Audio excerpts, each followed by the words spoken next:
Allen Lund Company, 47 years young and a proud sponsor, wishes OOIDA all the best as you celebrate 50 years.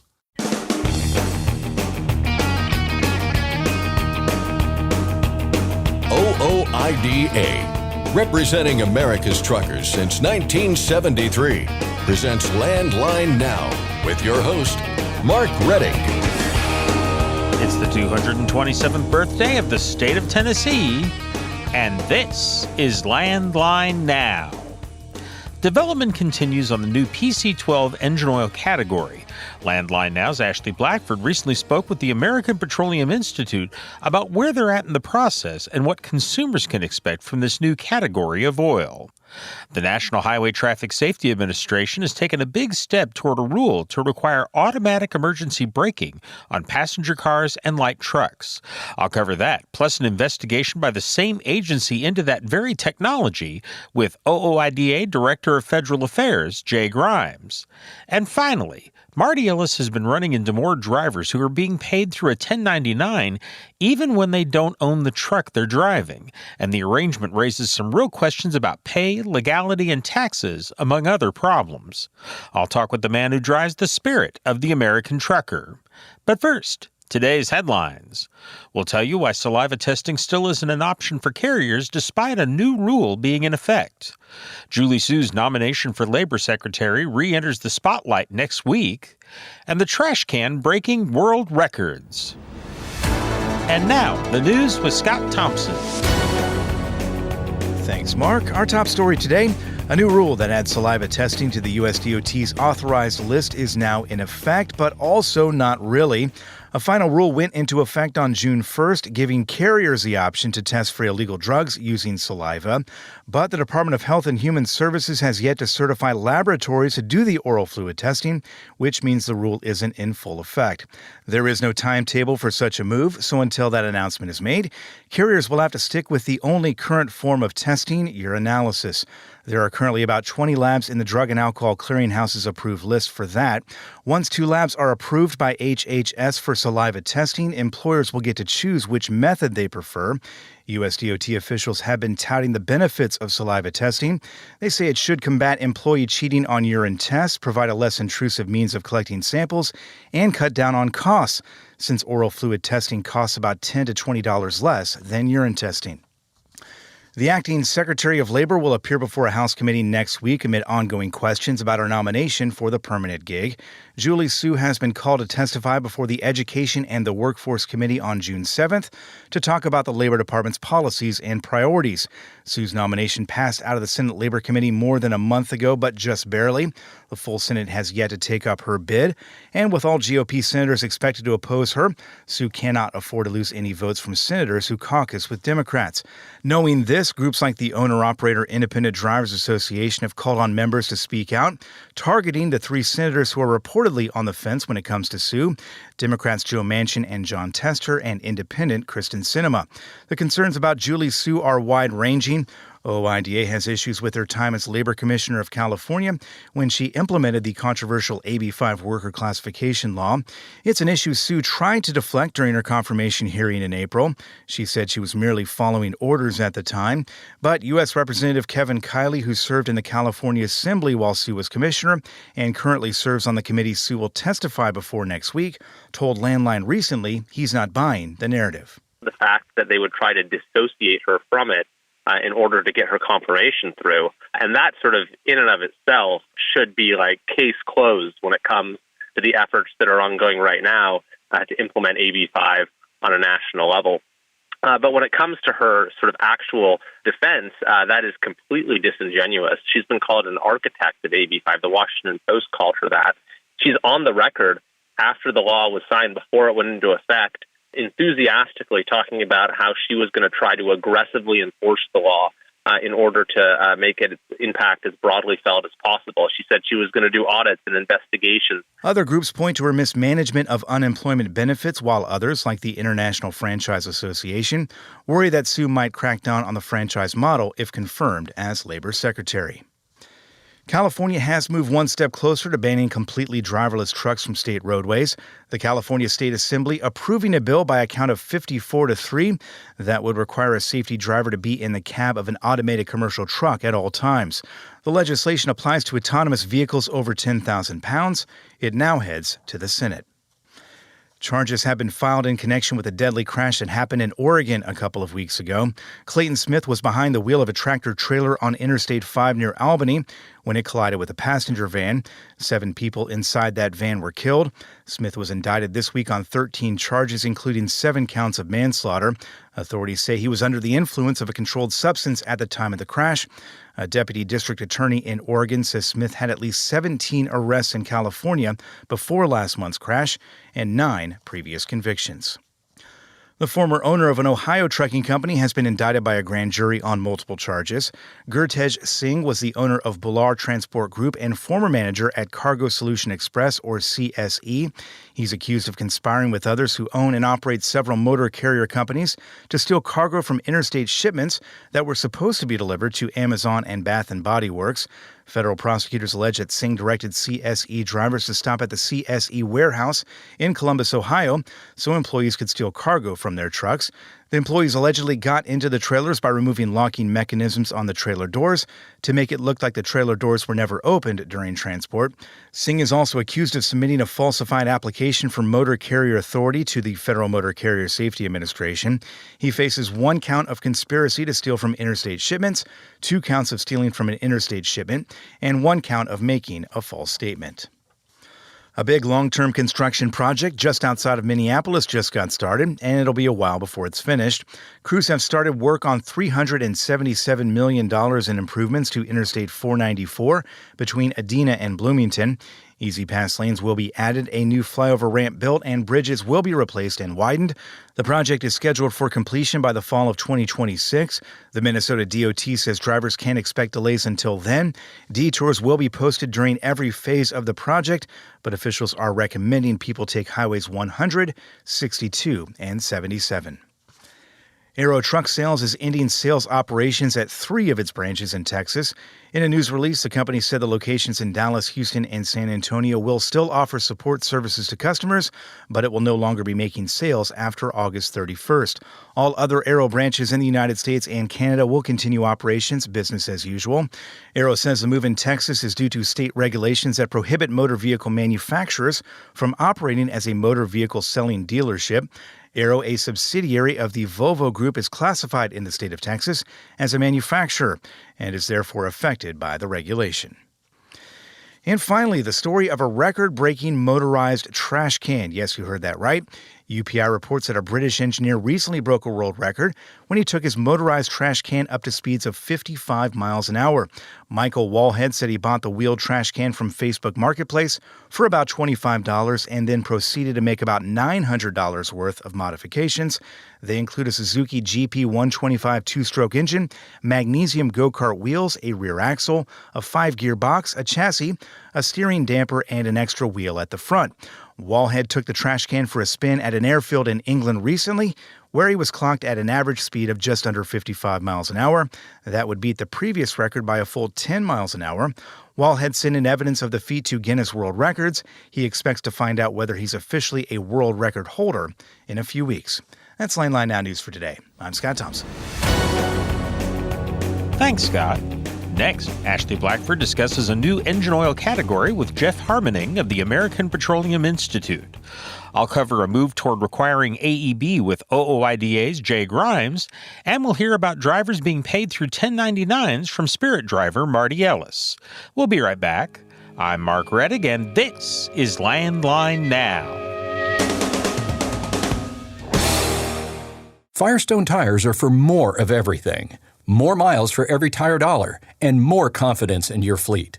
At Firestone, we help fleets save with dependable value. Find your local Firestone dealer today at firestonetire.com/dealer.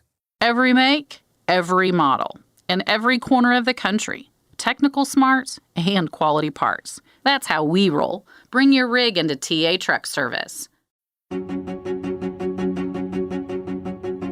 Landline Now, welcome back.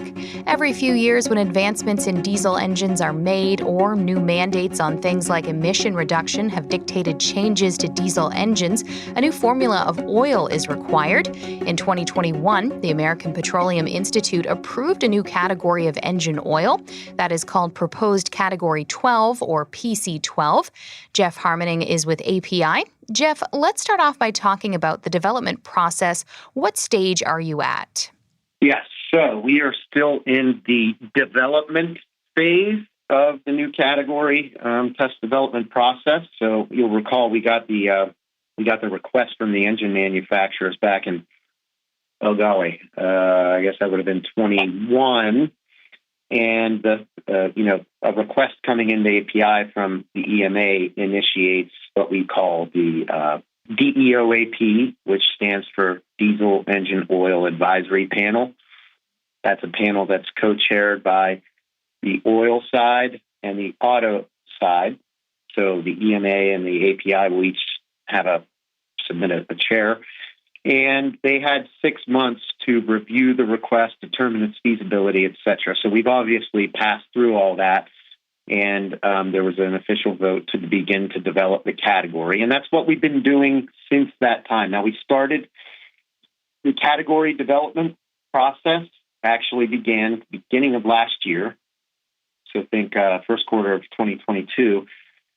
And the DEOAP, the NCDT, the new category development team, has formed and has been working on developing the category since. So to give you an update on where we are on that, they are still on a individual performance test by performance test basis, reviewing what testing is available, what hardware is available. They're making decisions on reference oils. They are, getting ready to set up the precision matrices for the individual tests that will allow them to develop precision statements for these individual procedures and tests.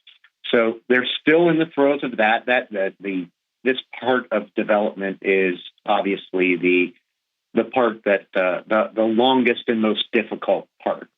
Ultimately, what you'll see as we get further down the line here in the future is this group will bring a test to its completion and then formally vote within the within the NCDT to adopt the test into the category.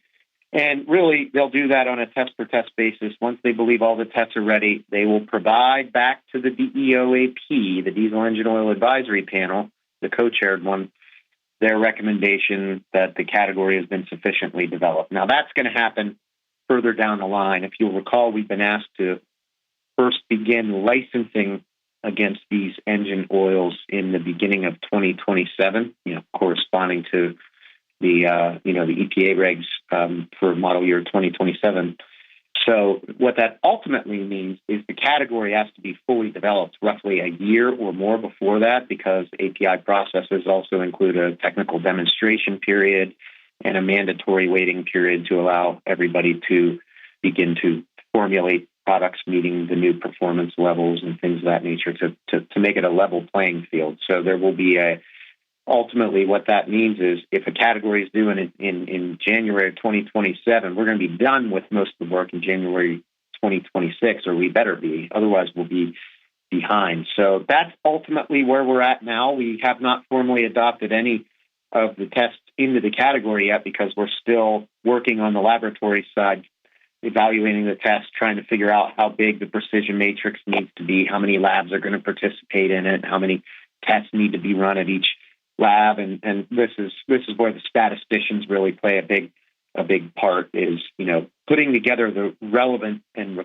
necessary studies to make those sorts of determinations about whether how accurate a test is on measuring a particular property and whether it fits and serves the needs of the original category request. You mentioned the development team. Who makes up that team? So, yeah, thanks. That's a good question. So ultimately, the new category development team consists of the EMA, the engine manufacturers themselves, so the OEMs, the oil marketers, certainly the additive companies, those chemical companies who supply additive packages that our marketers mixed with their base oils to give you your performance for your engine oil. So these are the three big players, but of course the technical societies like ASTM who develop the test methods. And it's all the same people in the same meetings, but in different settings. So yeah, it consists of the OEMs, the oil companies, the additive companies, the technical societies, and anybody else with a direct material interest in the specification. So our NCDT group is quite large and has significant representation from each of those disciplines. When was the last PC11? When was that introduced? I believe that PC11, which ultimately ended up in CK4FA4, that was launched in December 2016. So PC11 became CK4FA4 in the same manner that PC12, what we're currently working on, will end up being, don't quote me on this because they haven't made these decisions yet, but ultimately PC12 would become CL4 and the next F category. Sometimes we have to skip over designations if they would, for instance, have trademark implications or something. We had to skip over API SO because it sounded like SO years ago. So, we've now been licensing against the current category now for, 7 years, almost 7 years. It'll be 7 years at the end of the year. And I think you mentioned this, answered this question actually at the beginning, but why the new category now? Well, remember this category request came in a couple of years ago. So the OEMs, the engine manufacturers, knew what was coming down the pike for 2027, and of course we all got to see what that looked like last week when they and actually in December when they released when the EPA released the emissions requirements for model year 2027. So that's generally what will drive new categories. So the EPA wants the engine manufacturers to, reduce their output emissions, their NOx, their greenhouse gases, particulate matter. One way to do that is to run more efficiently. So the engine manufacturers ultimately are designing for those engines of the future and realize that their lubricants are going to need a little bit better protection. They're going to need better protection from oxidation and wear. This all fits with the sustainability goals of, extending useful equipment life, things of that nature. So that's an important aspect of it. As with every category, improved fuel economy is probably what the real driver is behind it. This category request, they have asked API to consider developing the new F category to include even lower viscosity engine oils. So we call it XW20 oils. So 5W20s, 10W20s. And if you're familiar with the current category of FA4, that was introduced because of a trend towards low viscosity where we introduced XW30 oils. Well, you can see now they want to go even lower. The lower viscosity that you have, the less fluid the resistance there is, to the engine parts that are moving within it. And so you can get a fuel economy improvement just by going to lower viscosity oils.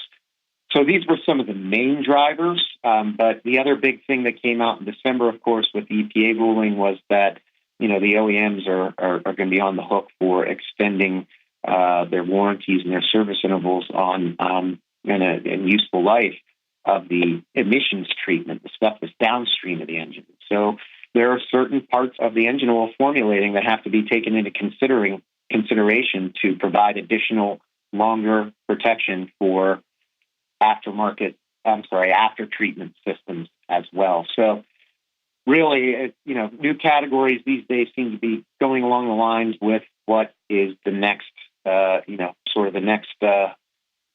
demand from EPA on the engine manufacturers. So I think we got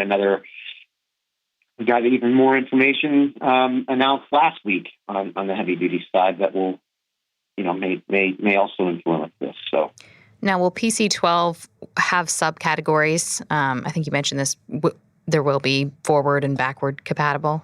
Yeah, in the same vein as when we launch PC11, we're going to have a new C category that will be backwards compatible to CK4, CJ4, and previous categories. That's, that was a major demand out of the EMA, is to continue to maintain that backwards compatibility. From the outset, the request indicated that FA4 would go away and would be replaced by a new category that would include these XW20 oils. You can imagine, as an OEM, you would be very concerned with if you're, getting a low vis oil into older equipment that didn't require it. And so, when we created FA4, for instance, back in 2016, it was with a slightly different API donut that could be easily distinguished from what market or what customers are used to looking at on the back of a bottle. So for those folks that were running vehicles that required FA4 oils, a new sort of symbol was developed and a separate category was developed. And given the trend that we're going to even lower viscosity oils, I don't see that need changing. So the FA4 category will ultimately end up being replaced. At least that's what the current thinking is, with a new category. And whether that's going to be FB4 or something entirely different, it's too early to tell.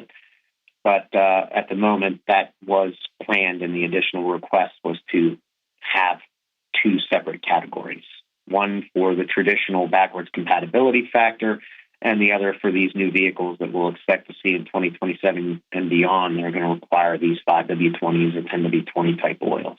And what's kind of the timeline? I know you can't, you mentioned 2026, 2027, but what's kind of, the foreseeable future right now? What does that look like? So the timeline that we're on are that we'll get the specification. So the request from the OEMs is that we API begin to license against the new category in January of 2027. So if we work backwards from that timeline, that means that that our NCDT and the DEOAP have to have the specification, the category approved, all the user language approved.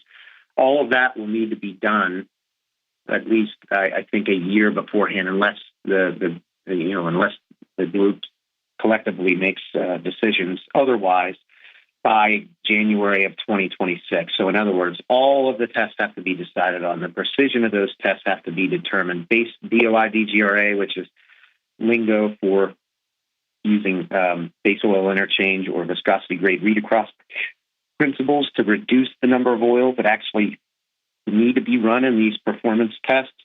That has to be done. So everything basically that the category is going to need to contain will need to be ready early in 2026 so that we can adopt the category and then have that 1 year period or so where it's a technical demonstration followed by a mandatory waiting period to let everybody come to the party at the same time, so to speak, with respect to getting their products ready for the new performance category. So the industry remains very busy and very focused on this, and as of recent meetings last week, still appear to be on track to meet those oils, at least the licensed version of those oils, hitting the shelves at the beginning of the year 2027. That was Jeff Harmoning with API talking about PC12. For Landline Now, I'm Ashley Blackford. Stay tuned for more after this.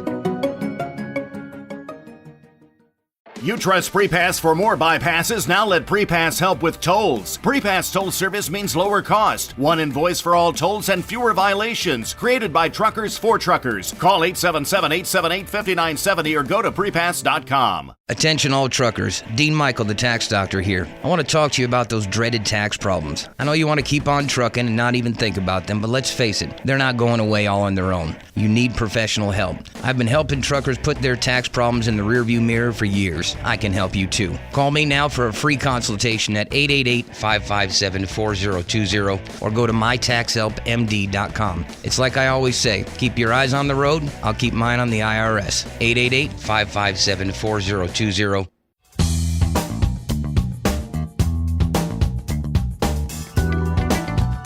The National Highway Traffic Safety Administration has taken a big step toward a rule to require automatic emergency braking on passenger cars and light trucks. Welcome back to Landline Now. This is Regulatory Roundup, and I'm Mark Reddig. I'm joined as always by OOIDA Director of Federal Affairs, Jay Grimes. Jay, thanks for joining me. Good to be with you, Mark.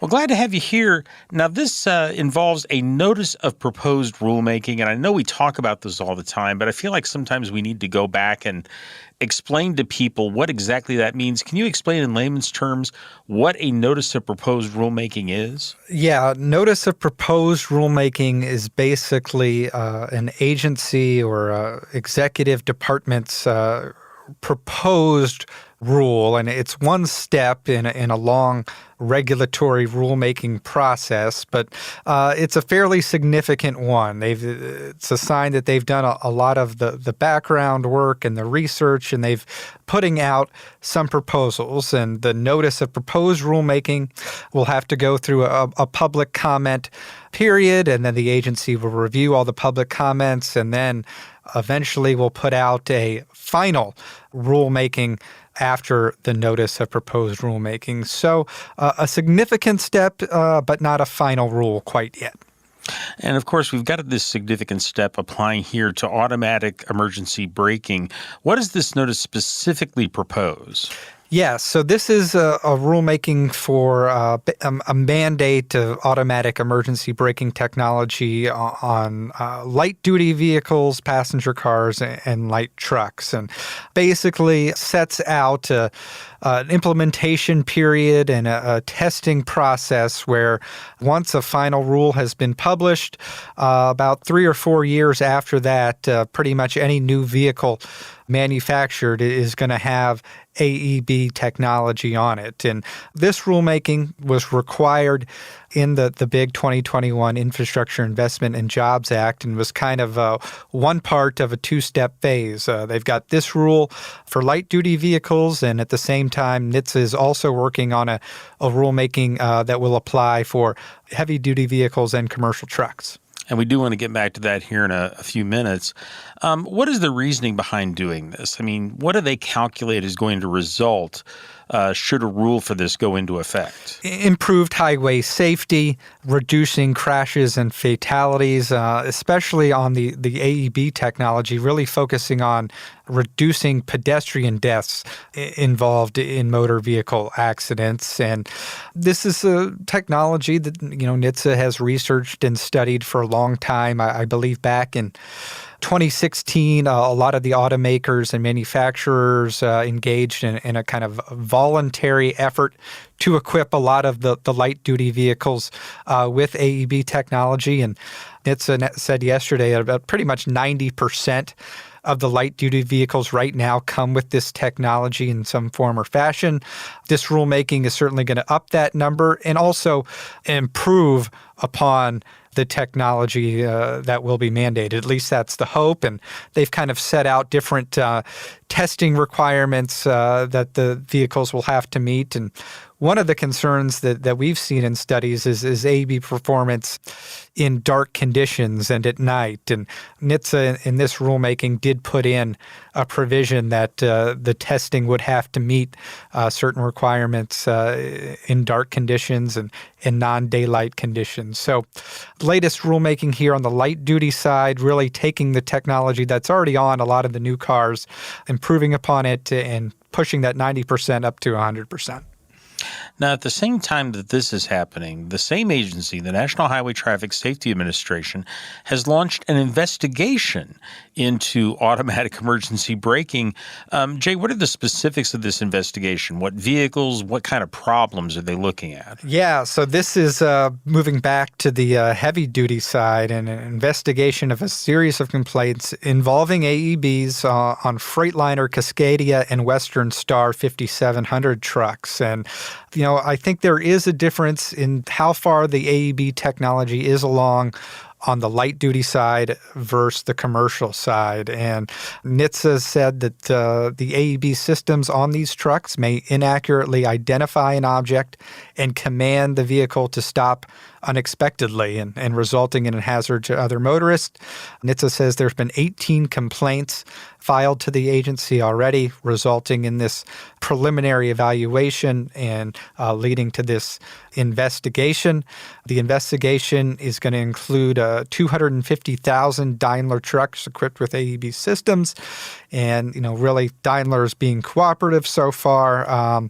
But really, I think this kind of emphasizes some of the improvements that need to be made in the AEB technology, and certainly something that we're going to be commenting on whenever the heavy-duty AEB notice of proposed rulemaking is released, likely sometime within the next couple of months. You mentioned the 18 incidents.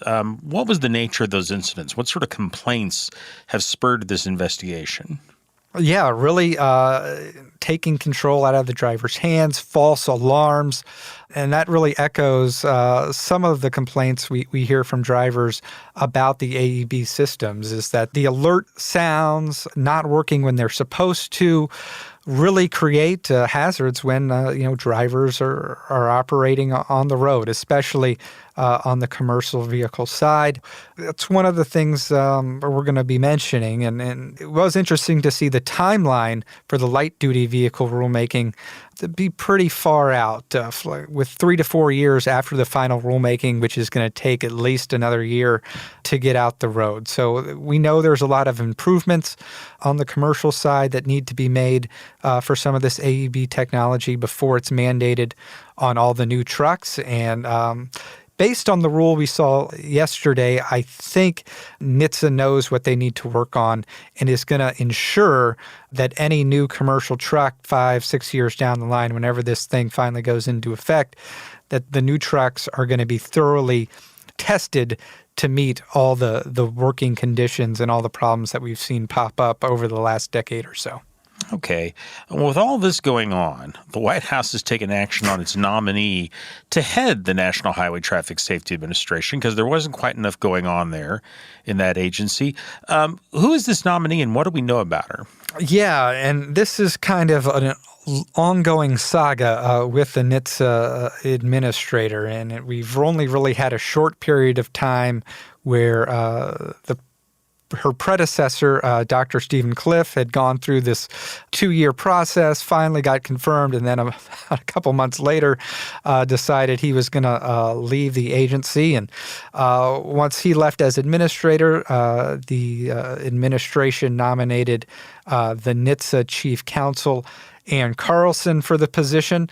But given her statements that she has made regarding environmental emissions rulemakings, that really raised some concerns for Senate Republicans who play an integral part in her confirmation process.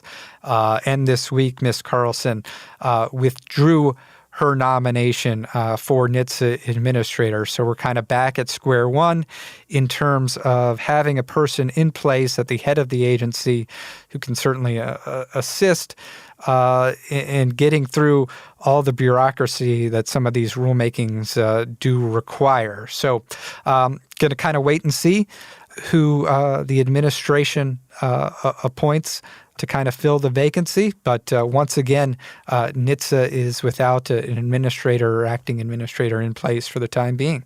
Okay. Well, let's move on to one other topic here. The Federal Motor Carrier Safety Administration's Motor Carrier Safety Advisory Committee is going to be meeting here. What is this committee, MCSAC?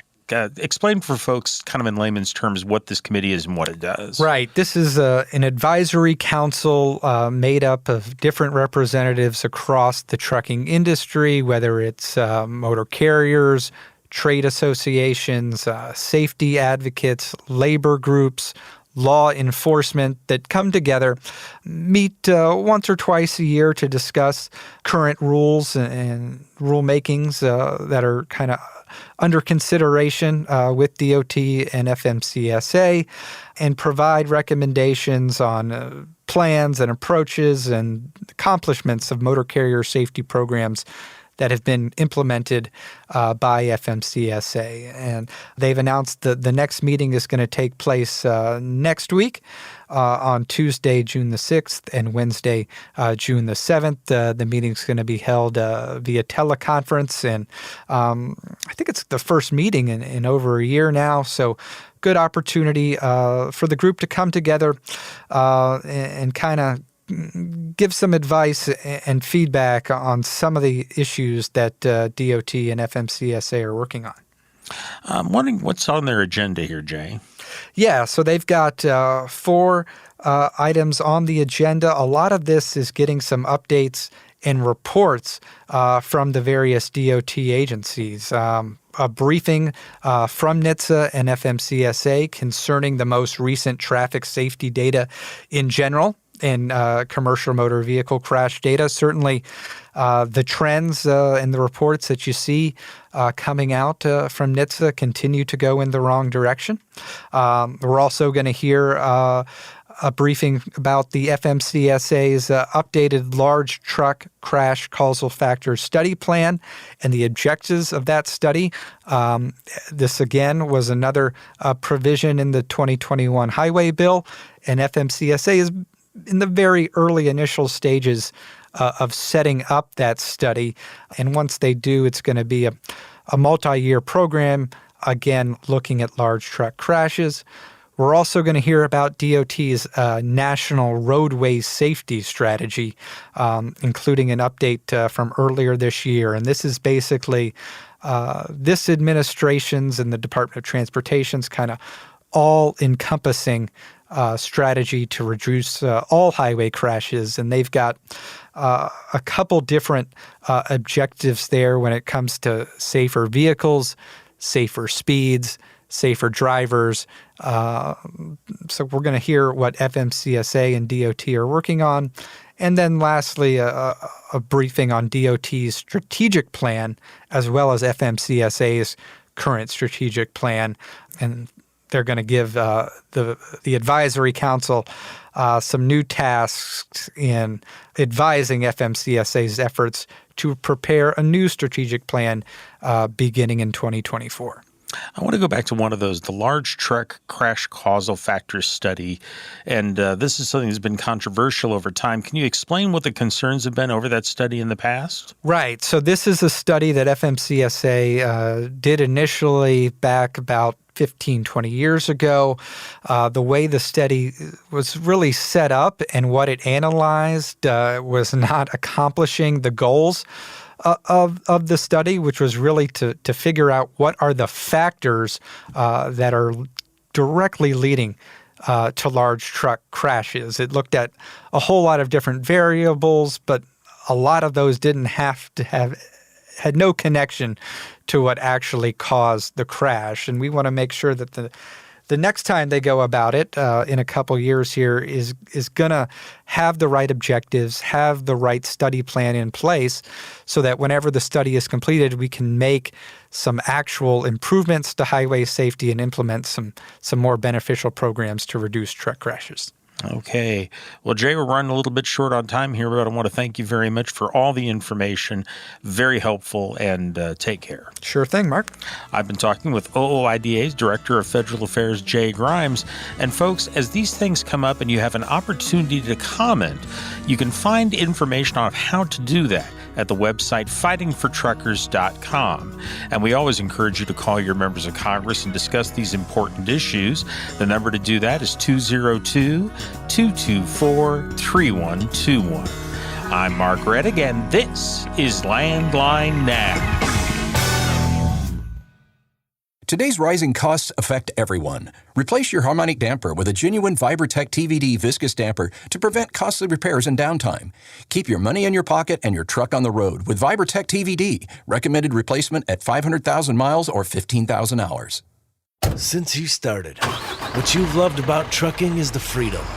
Heading out on your favorite route, a good driving song, and thinking about truck insurance.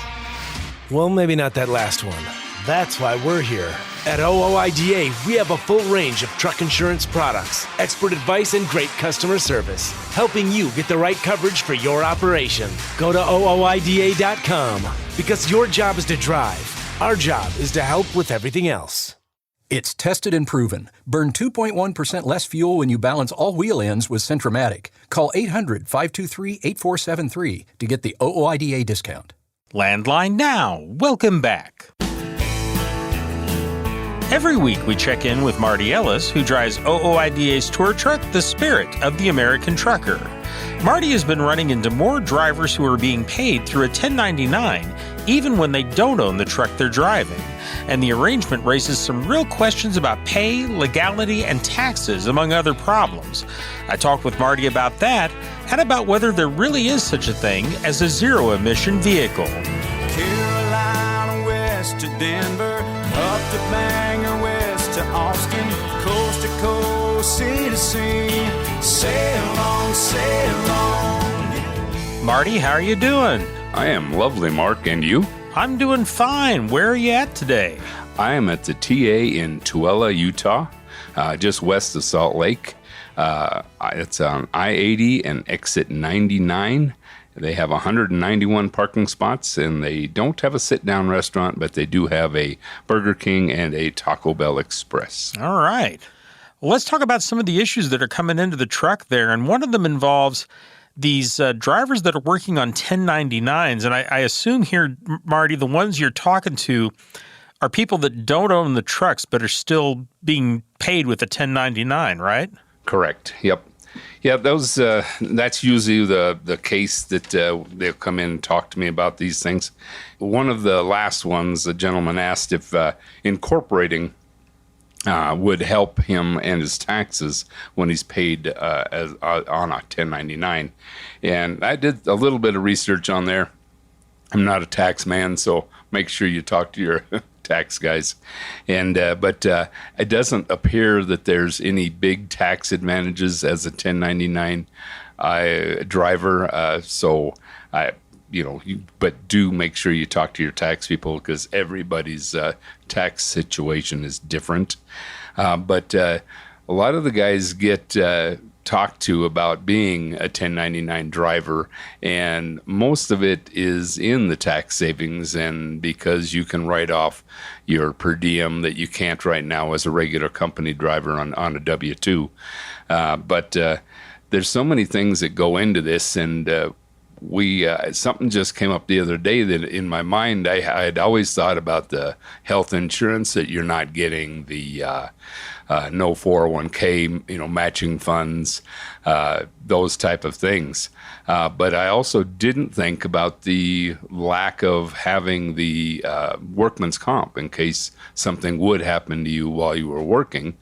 So as a 1099, you'd better get like an occupational accident plan or something like that to protect yourself, because you have nothing to go back on. And as well as some of these drivers don't always get their last paycheck when they leave, and actually it wouldn't be considered a paycheck, but their last pay.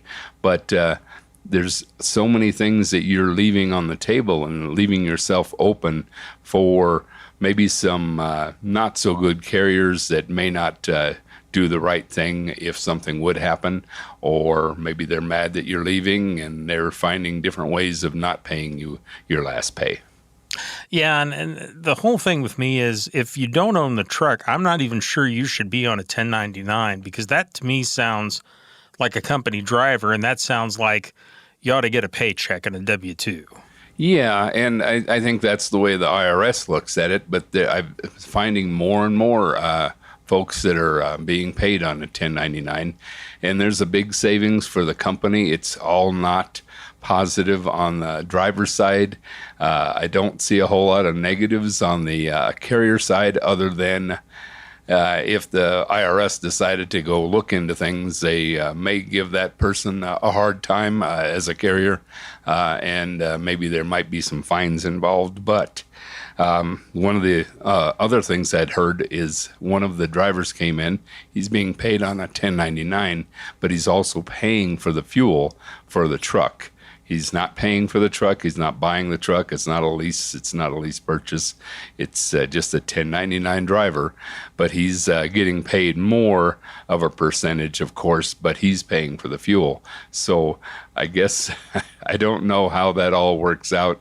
I'm sure that when he's finding cheap fuel, he gets to keep more in his pocket, but I don't know how that can be worked out, especially as a driver.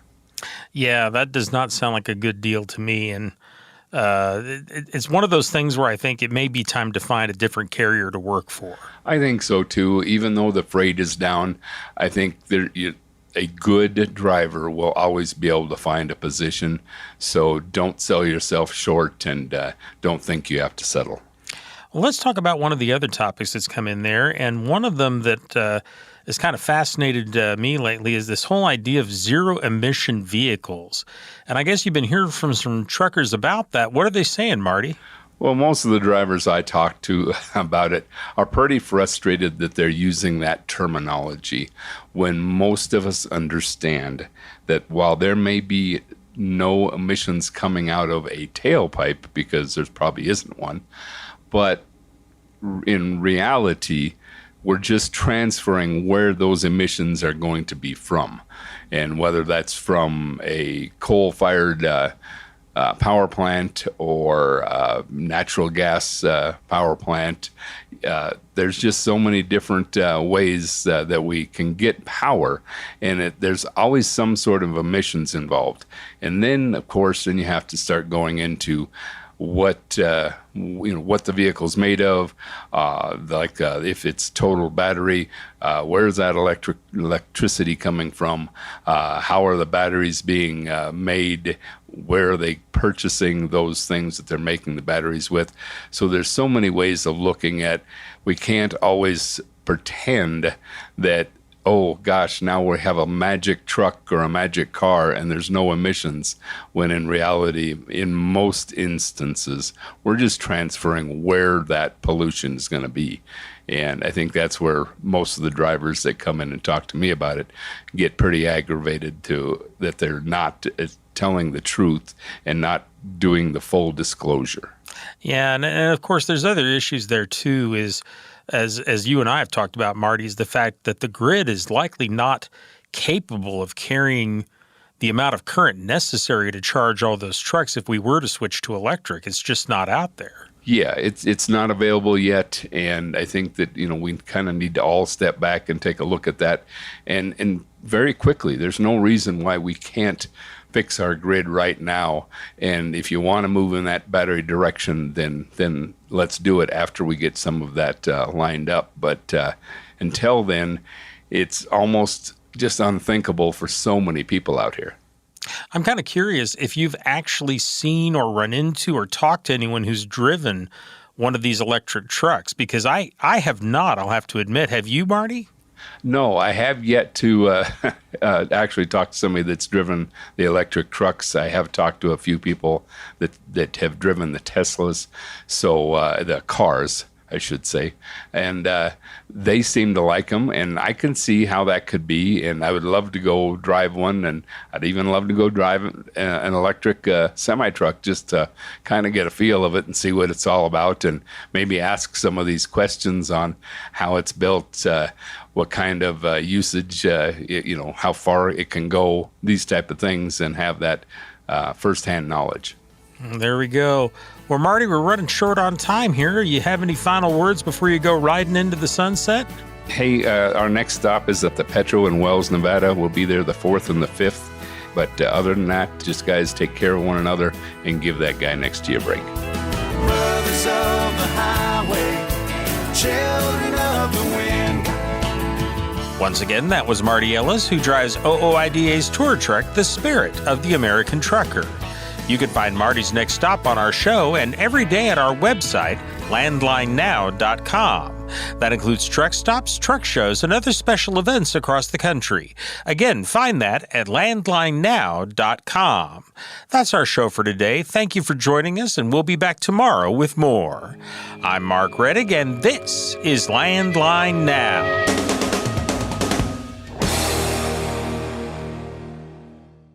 Penske owns and operates some of the best-maintained vehicles on the planet. Our used trucks come with a 5-year maintenance report and pre-sale inspection. So if you're in the market for a top-quality pre-owned truck, look no further. Search our inventory today at PenskeUsedTrucks.com. I'm a dad, a son, a husband, wife. I'm a writer, photographer. I farm.